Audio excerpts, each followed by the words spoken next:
Hello students, welcome to my channel shaver commerce class. आज हम करने वाले हैं हमारा क्लास 12th का chapter number 6 death of a partner. देखते हैं तो जो हमने लास्ट टाइम क्या किया था, रिटायरमेंट ऑफ अ पार्टनर किया था। तो रिटायरमेंट ऑफ अ पार्टनर और डेथ ऑफ द पार्टनर में थोड़े से कुछ डिफरेंसेस हैं, क्योंकि क्या होता है कि जो रिटायरमेंट होता है वो कैसा होता है, वॉलेंट्री होता है, जबकि ये कैसा होता है, सडन होता है। ठीक है, इसकी कोई पता नहीं होता है, सडन डेथ होती है। तो ये इसको हम बोलते हैं वॉलेंट्री और इसको बोलते हैं हम सडन। ठीक है, तो क्या होता है कि वॉलेंट्री में आपको पता होता है, रिटायरमेंट में वॉलेंट्री रिटायरमेंट जो होता है आपका, वो आपको पता होता है, तो आप अपने हिसाब से ही उसका क्या कर लेते हो, सारा पहले से ही बुक्स क्रिएट कर लेते हो, P&L बना लेते हो, बैलेंस शीट बना लेते हो। लेकिन सडन डेथ में क्या होता है कि अब डेथ किसी भी डेट पर, किसी भी डे पर हो सकती है। ठीक है, सपोज दैट डेथ हो गई आपकी 30 जुलाई को, है ना, अक्टूबर में किसी भी डेट पर हो गई, अक्टूबर 15 को हो गई, है ना, दिसंबर 13 को हो गई, तो किसी भी डेट पर आपकी सडन डेथ हो सकती है। तो इसके लिए बस क्या होता है कि रिटायरमेंट वॉलेंट्री होता है, इसलिए उसका प्रॉफिट कैलकुलेट करना इतना टिपिकल नहीं होता है। इसका जो प्रॉफिट कैलकुलेट करना होता है वो थोड़ा सा एक वर्किंग है जो हम सीखेंगे। ठीक है, बाकी जो भी आपने रिटायरमेंट में सीखा, जो भी आपने रिटायरमेंट में सीखा, वो सारे के सारे ट्रीटमेंट इसमें भी होने वाले हैं। जैसे कि कौन कौन से क्या निकालते थे हम, जिसमें गेनिंग रेशियो निकालते थे,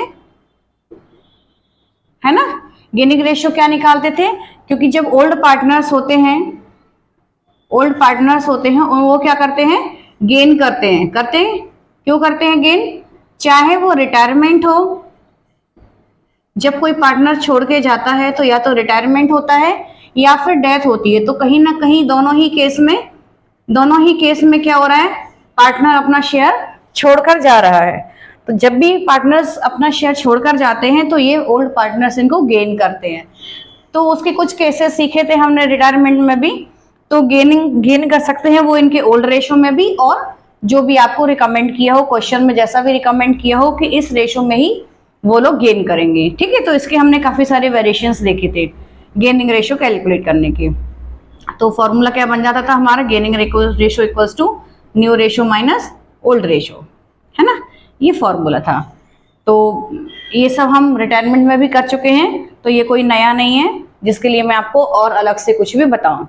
फिर नेक्स्ट होता है इसमें आपका, तो पहला ट्रीटमेंट क्या हो गया आपका, गेनिंग शेयर निकालना, गेन निकालना और सैक्रिफाइस। तो मोस्ट ऑफ टाइम हम क्या करते हैं, ज्यादातर गेन ही निकालते हैं, लेकिन कुछ एक आध केस ऐसे भी आ जाते हैं कि जब कोई पार्टनर अपना शेयर छोड़कर भी जा रहा है, फिर भी जो एग्जिस्टिंग पार्टनर है, जो ओल्ड पार्टनर है, वो किसी एक आध रेयर केस में वो सेक्रीफाइस भी करने लगता है। तो मोस्ट ऑफ टाइम हम क्या निकालते हैं, गेनिंग शेयर ही निकालते हैं, या फिर हम गेनिंग रेशियो बोल सकते हैं।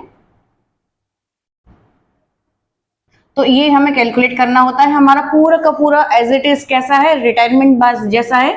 या तो वो क्या कर सकते हैं, ओल्ड रेशियो में ही अपना न्यू रेशियो रख सकते हैं, ठीक है, और वही इनका क्या होता है, गेनिंग रेशियो होता है। तो जो पार्टनर छोड़कर जाता है, ठीक है, तो अलग अलग केसेस हमने पढ़े थे उसके। सेकंड था हमारा क्या बनाना, रिवैल्यूएशन अकाउंट बनाना, जो हमने पूरा का पूरा किस में सीखा था, रिटायरमेंट में सीखा था, वो काम इसमें भी होना है। क्योंकि जो पार्टनर की डेथ होती है तो उसका जो लीगल हेयर होता है वो सब कुछ उसके लिए वो रेडी होता है। अगर प्रॉफिट है उसका तो वो प्रॉफिट लेकर जाएगा, अगर लॉस है तो वो लॉस देकर जाएगा। इसी तरीके से रिवैल्यूएशन हमने किया असेट्स और लायबिलिटीज का, असेट्स का रिवैल्यूएशन किया और लायबिलिटीज का रीअसेसमेंट किया, और देखा कि अगर कोई रिवैल्यूएशन का लॉस है तो जो डिसीज पार्टनर का जो लीगल हेयर है वो लॉस फिल करके जाएगा, और अगर उसका निकलता है, प्रॉफिट निकलता है, तो वो प्रॉफिट लेकर जाएगा। ठीक है, रिवैल्यूएशन बनाते हैं एक्यूमुलेटेड प्रॉफिट एंड लॉसेस के लिए, same as it is entry कैसी होती है जो हमने रिटायरमेंट में की थी। इसको मैं और डिटेल में नहीं बताऊंगी, जो कुछ इसमें अलग है रिटायरमेंट से वो मैं इसको आपको अलग से एक्सप्लेन करूंगी। एक्यूमुलेटेड प्रॉफिट एंड लॉसेस के लिए हम करते थे ट्रीटमेंट, रिवैल्यूएशन के लिए करते थे, गुडविल के लिए करते थे, जो एडजस्टमेंट करते थे हम गुडविल का, गुडविल कौन कैसी हो सकती है, परचेज भी हो सकती है और वैल्यूड भी हो सकती है। परचेज गुडविल तो क्या होती है, ओल्ड पार्टनर्स के बीच में डिस्ट्रीब्यूट हो जाती है, राइट ऑफ हो जाती है। जबकि जो एडजस्टमेंट वाली गुडविल होती है, वैल्यूड गुडविल होती है, वो क्या होती है, वैल्यूड गुडविल जो होती है वो एडजस्ट होती है।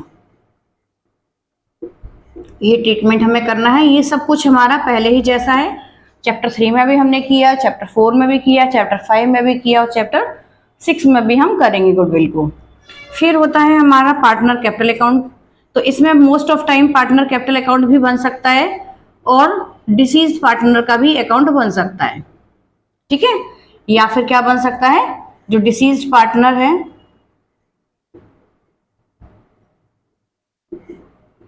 उसका भी अकेला कैपिटल अकाउंट बन सकता है कि उसका कितना एक्चुअली में उसको मिलेगा। तो फिर एक नई बैलेंस शीट तैयार होती है, जो हमारे ओल्ड पार्टनर्स होते हैं वो एक बैलेंस शीट भी तैयार करते हैं। तो सारा का सारा सब कुछ क्या है, पूरा का पूरा रिटायरमेंट ऑफ अ पार्टनर जैसा है। बस अब हमें क्या करना है कि देखते हैं कि जो डिसीज पार्टनर का जो कैपिटल अकाउंट है, डिसीज पार्टनर को क्या क्या चीजें मिलती हैं, ये समझना बहुत जरूरी है हमारे लिए। क्यों? क्योंकि प्रॉब्लम क्या आएगी, उसको जो है रिवॉल्यूशन से प्रॉफिट मिल जाएगा, एक्यूमुलेटेड प्रॉफिट एंड लॉसेज में से मिल जाएगा, गुडविल भी एडजस्ट हो जाएगी, पार्टनर कैपिटल अकाउंट का भी मिल जाएगा, ठीक है। और बैलेंस शीट में तो ओल्ड होते हैं तो वो है नहीं है। अब आती है डिसीज पार्टनर के कैपिटल अकाउंट में। तो डिसीज पार्टनर को क्या क्या मिलता है वो देखते हैं हम।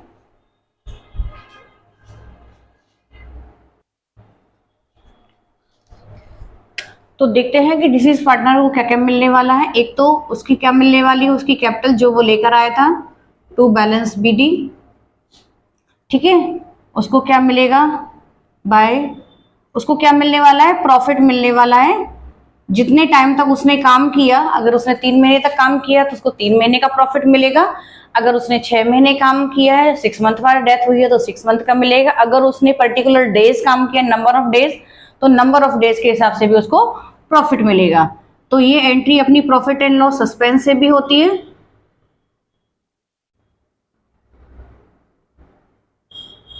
और प्रॉफिट एंड लॉस एप्रोप्रिएशन से भी होती है। वो मैं आपको बाद में बताऊंगी किस केस में कब कब कैसे होगी, कब एप्रोप्रिएशन से होगी और कब सस्पेंस से होगी। फिर अगर पार्टनर ने फर्म को लोन दिया है तो वो लोन भी इसको मिलेगा,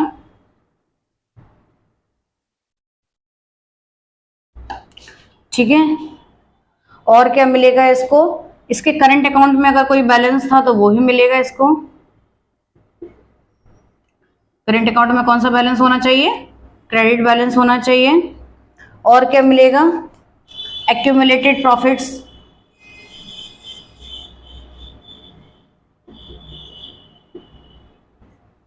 और क्या मिलेगा, रिवैल्यूएशन का प्रॉफिट,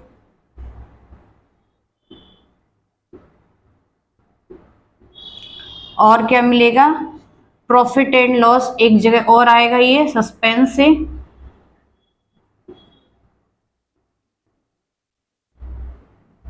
ये कौन सा होगा, इंटरेस्ट ऑन कैपिटल।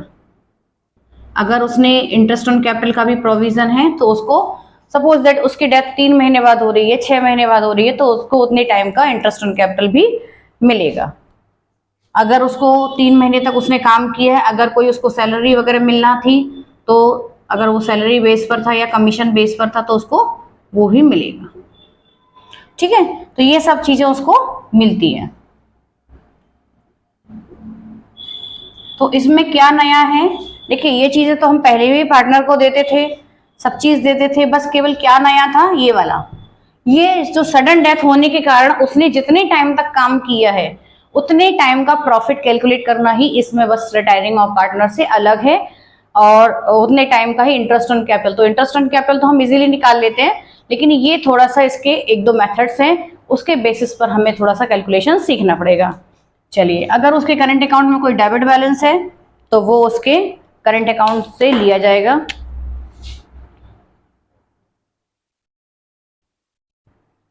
ठीक है, डेबिट बैलेंस। और इसी के तरीके से अगर उसने कोई लोन लिया है,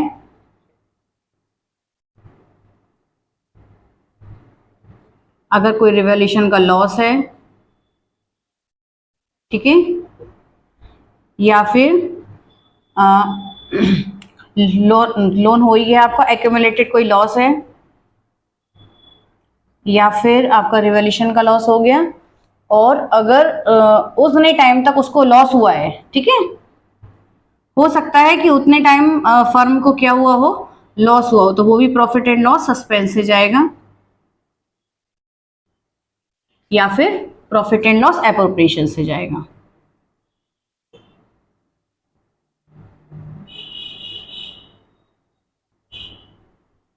ठीक है, तो ये सारी चीजें हो गई आपका, करेंट अकाउंट हो गया, लोन बाय पार्टनर हो गया, प्रॉफिट एंड लॉस सस्पेंस हो गया, रिवॉल्यूशन का लॉस हो गया, एक्यूमुलेटेड लॉसेस हो गए।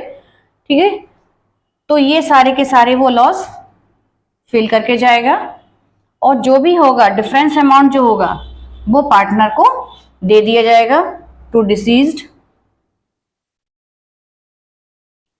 Partners executor account. जो भी उसका एग्जीक्यूटर है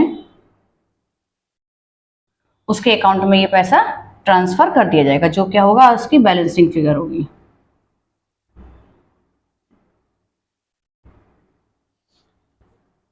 ओके, ये हो गया डिसीज पार्टनर को मिलने वाले आइटम्स, क्या क्या मिलेगा उसको, ये सब मिलेगा, और ये सारे उससे ले लिए जाएंगे, ठीक है, उसके अकाउंट से।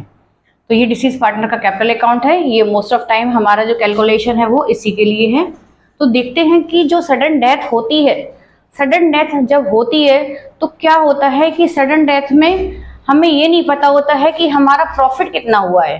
कैसे क्यों नहीं पता होता है? क्योंकि जो P&L तैयार होता है वो कब होता है, आपके 1 साल के बाद होता है, और सडन डेथ मतलब उसकी 3 महीने बाद ही डेथ हो गई या 4 मंथ बाद डेथ हो गई, तो क्या करें हम? या तो हम नया P&L बनाएं, नई बैलेंस शीट बनाएं उसकी डेथ पर, या फिर हम वेट करें कि जब ईयर एंडेड होगा तभी हम P&L को क्रिएट करेंगे या बैलेंस शीट को बनाएंगे।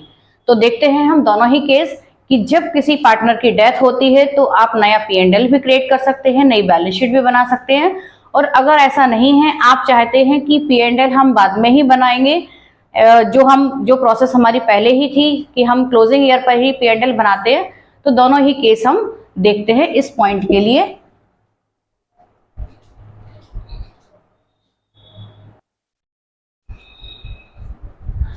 तो जैसा मैंने आपको बताया था कि हो सकता है कि आप लोग क्या करें, जब पार्टनर की डेथ होती है तो उसी डेट पर ही आप प्रॉफिट को डिटरमाइन करना चाहते हैं, आप निकालना चाहते हैं कि वो कितना प्रॉफिट हुआ उतने टाइम का।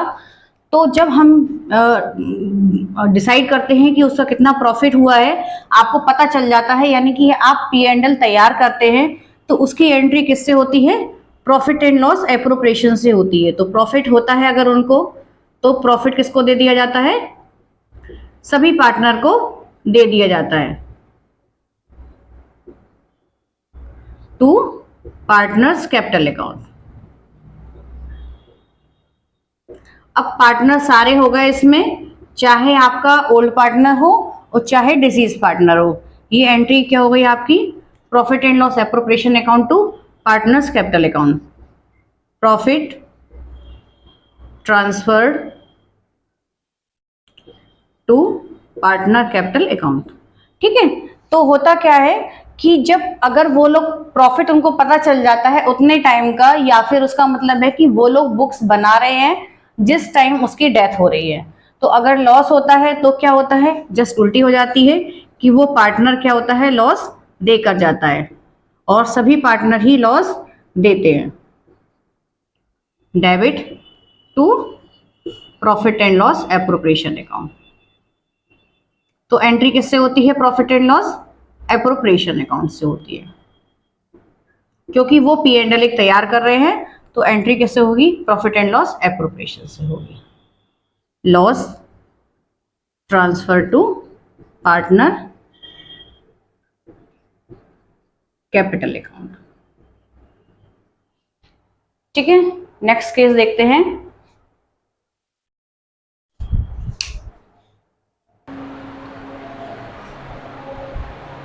सेकंड है आपका कि व्हेन प्रॉफिट इज एस्टिमेटेड। इसका मतलब क्या है, इसका मतलब ये है कि जैसे हमने फर्स्ट केस क्या था कि कि आपने प्रॉफिट को कैलकुलेट किया, जिस टाइम पर पार्टनर की डेथ हो रही है उतने टाइम का आपने प्रॉफिट कैलकुलेट किया।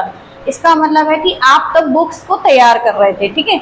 लेकिन अब क्या है कि प्रॉफिट एंड लॉस हम क्रिएट नहीं कर रहे हैं, हम क्या कर रहे हैं, एक एस्टिमेट बेस पर उसको उसके शेयर का प्रॉफिट दे रहे हैं। उस डिसीज पार्टनर की डेथ जिस डेट पर हो रही है उतने टाइम पीरियड का हम उसको प्रॉफिट एक एस्टिमेट बेस पर दे रहे हैं। तो एस्टिमेशन कैसा हो सकता है, टाइम बेस्ड भी हो सकता है, ठीक है, और एस्टिमेशन सेल बेस्ड पर भी हो सकता है। कैसे हो सकता है, टाइम बेस्ड पर भी हो सकता है और सेल बेस्ड पर भी हो सकता है। टाइम बेस्ड का मतलब कैसे होता है कि जैसे हम करते हैं कि लास्ट ईयर के थ्री ईयर्स के प्रॉफिट के बेसिस पर या लास्ट ईयर का ही प्रॉफिट ले लिया हमने, किसी भी एस्टिमेशन हमने किसी भी उससे ले सकते हैं। सपोज दैट जैसे एवरेज प्रॉफिट बेसिस मेथड पर ले लिया, ठीक है, या फिर लास्ट ईयर के प्रॉफिट के बेसिस पर ले लिया। किसी भी तरीके से हमारा कैलकुलेशन हो सकता है, जो भी आपने या तो एग्रीमेंट में किया हो या फिर आपने जो भी डिसाइड किया हो कि आपको क्या, आप डेथ के केस में उनका जो प्रॉफिट कैलकुलेट करोगे वो किस बेसिस पर करोगे, ठीक है, या उनके बीच में जो भी एग्रीमेंट होता है उसके बेसिस पर आप कर सकते हो। दूसरा होता है आपका सेल के बेसिस पर। सेल का मतलब क्या है कि आपको ये तो नहीं पता होता है कि जिस टाइम पार्टनर की डेथ हुई है उस टाइम तक का उसका प्रॉफिट क्या था, ठीक है, लेकिन आपको सेल तो पता होती है कि उस टाइम जिस टाइम उसकी डेथ हो रही है उतने टाइम की सेल क्या है। तो सेल के बेसिस पर भी हम प्रॉफिट को कैलकुलेट कर सकते हैं, ठीक है। तो देखते हैं पहला हमारा टाइम बेस्ड, ठीक है। टाइम बेस्ड में मैंने आपको क्या बताया कि आप कैसे कैलकुलेट कर सकते हो। तो टाइम बेस्ड में अगर आपको प्रॉफिट कैलकुलेट करना है, ठीक है, तो अगर आपने लिया है कि लास्ट ईयर के प्रॉफिट के बेसिस पर, तो लास्ट ईयर का जितना भी प्रॉफिट हुआ होगा, लास्ट ईयर का जैसे प्रॉफिट हुआ है, लास्ट ईयर्स प्रॉफिट अगर उसके बेसिस पर करें तो लास्ट ईयर का प्रॉफिट लोगे और उसका शेयर लोगे, शेयर ऑफ डिसीज पार्टनर,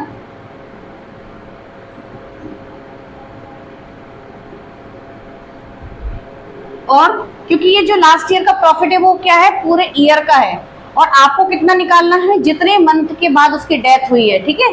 तो अगर जितनी मंथ के बाद भी डेथ हुई है तो आप मंथ लिख सकते हो, ठीक है, और डिवाइडेड बाय 12 कर सकते हो।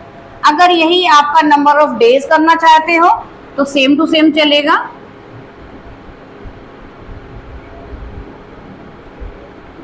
शेयर ऑफ डिसीज पार्टनर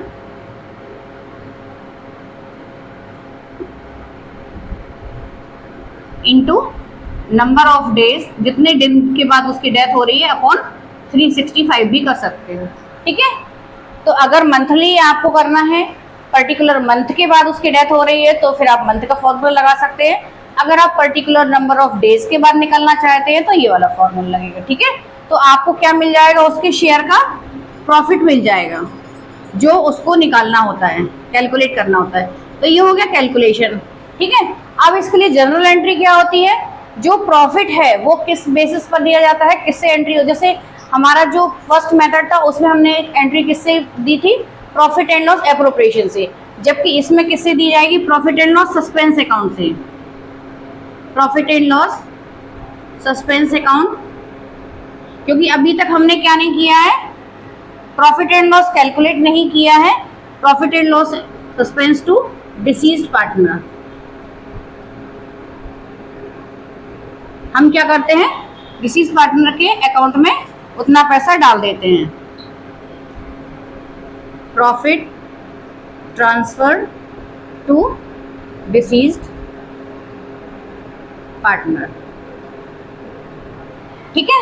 तो ये हो गया आपका प्रॉफिट का। इसी तरीके से सेम टू सेम क्या होता है, अगर लॉस होता है तो यहाँ पर लास्ट ईयर का जो अगर लॉस का होता है कि लास्ट ईयर के लॉस के बेसिस पर उसका लॉस निकालना है तो आप लॉस के बेसिस पर निकाल सकते हो, और ये मोस्ट ऑफ टाइम कम होता है। अगर है तो फिर हम क्या कर देते हैं, डिसीज पार्टनर से लॉस को ले लेते हैं।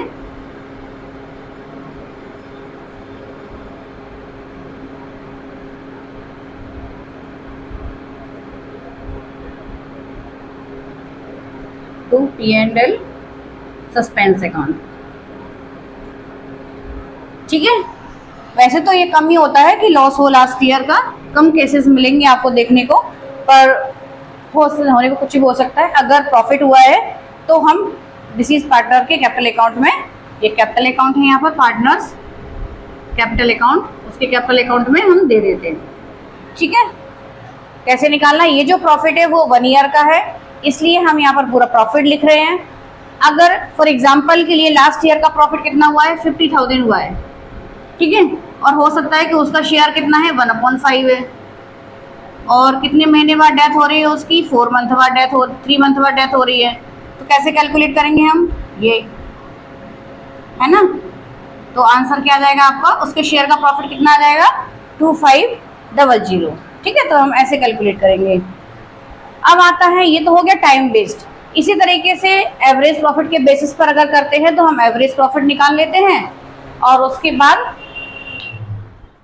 बाद हम क्या कर देते हैं, एवरेज प्रॉफिट से सेम टू सेम यहाँ पर हम एवरेज प्रॉफिट को रख देते हैं और सेम टू सेम फॉर्मूला हमारा एग्जीक्यूट हो जाता है। नेक्स्ट आता है हमारा सेल बेस्ड के केसेस पर। हम सेल के बेसिस पर भी देख सकते हैं। तो सेल तो हमें लास्ट ईयर की सेल और लास्ट ईयर का प्रॉफिट तो हमारा क्या होता है, हमें नॉलेज में होता है लास्ट ईयर का प्रॉफिट और लास्ट ईयर की सेल, ये तो आपको पता ही होता है ना, क्योंकि ये तो आपने कैलकुलेट पहले ही की होगी। लेकिन इस साल का क्या हमें पता रहता है, करंट ईयर का केवल हमें क्या पता होता है, प्रॉफिट नहीं पता होता है, करंट ईयर की सेल पता होती है, कब तक की, till the death of partner. Current year से मतलब है कि जिस दिन उसकी डेथ हो रही है उतने टाइम की आपको क्या पता होता है, सेल पता होता है। ठीक है, तो उसके सेल के बेसिस पर करना है। सपोज दैट फॉर एग्जांपल अगर मुझे लास्ट ईयर प्रॉफिट हुआ है 10,000 और मेरी सेल थी 2 लाख, है ना, तो मुझे कितने परसेंट का प्रॉफिट हुआ था, कैसे निकालेंगे, 10,000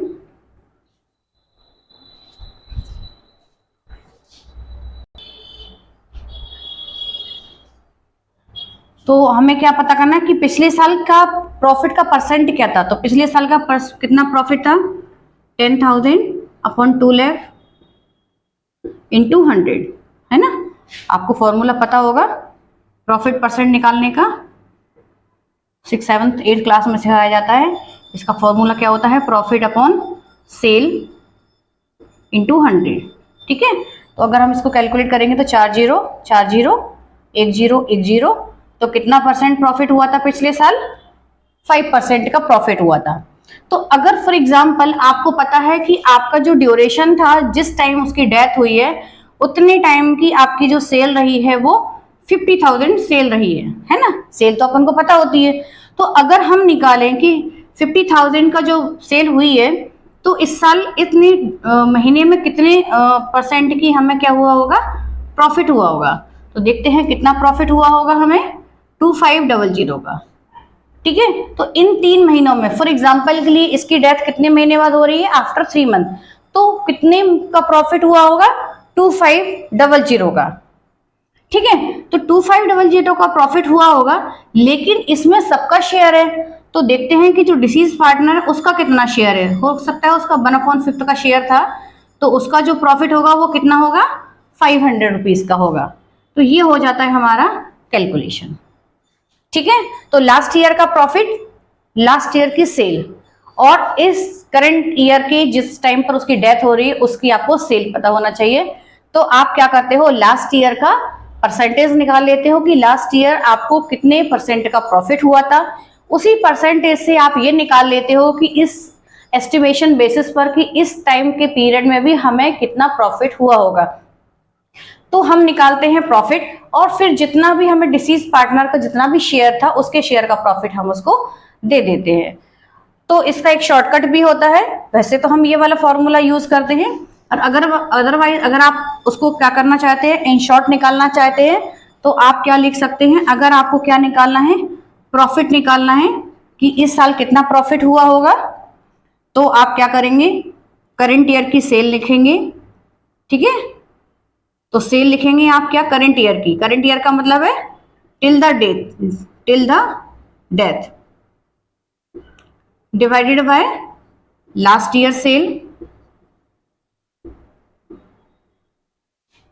इनटू लास्ट ईयर्स प्रॉफिट। अगर आप ये वाला फॉर्मूला भी लगाएंगे तब भी हमारा आंसर वही आएगा। तो देखो सेल कितनी हुई थी हमारी, अभी हमारे एग्जांपल में हमारी करंट ईयर की सेल कितनी थी, 50,000 थी, और लास्ट ईयर की सेल कितनी थी, 2 लाख थी, और लास्ट ईयर का प्रॉफिट था 10,000। तो अगर आप कैलकुलेट करेंगे 4 0 4 0 1 0 1 0 और 2 5 द 10, तो देखो आ गया आपका वही सेम अमाउंट आया है। तो आप ऐसे भी कर सकते हैं और वो दूसरा मेथड है उससे भी कर सकते हैं। अब उसके शेयर ऑफ प्रॉफिट निकाल लेते हैं, उसका प्रॉफिट कितना होगा, जो डिसीज पार्टनर है तो जितना भी उसका शेयर होता है, अगर वो 1/5 के लिए था, 1/5 के लिए, तो उसके शेयर ऑफ प्रॉफिट कितना आ जाएगा, 500 आ जाएगा। ये पूरा कंसेप्ट है आपका, केवल और केवल प्रॉफिट का एस्टिमेशन ही क्या है आपका, कैलकुलेशन है। अदरवाइज सब कुछ सिंपल है। आपका पूरा का पूरा रिटायरमेंट ऑफ अ पार्टनर है, पूरा का पूरा आपको रिवैल्यूएशन बनाना है, एक्यूमुलेटेड प्रॉफिट एंड लॉसेस के लिए एंट्री करनी है, गुडविल को एडजस्ट करना है, ठीक है, सब कुछ है। बस ये प्रॉफिट जिस टाइम पर उसकी डेथ हो रही है, क्योंकि जो रिटायरमेंट होता है वो वॉलेंट्री होता है, वो हमारी मर्जी से होता है, जबकि जो डेथ होती है वो ऊपर वाले की मर्जी से होती है, ठीक है। तो वो सडन डेथ होती है, इसलिए उतने टाइम का हम क्या निकालते हैं, प्रॉफिट निकालते हैं। अगर आपको ये वीडियो पसंद आता हो या इसमें कोई कमी लगती हो तो आप मुझे कमेंट बॉक्स में लिख सकते हैं। Thank you.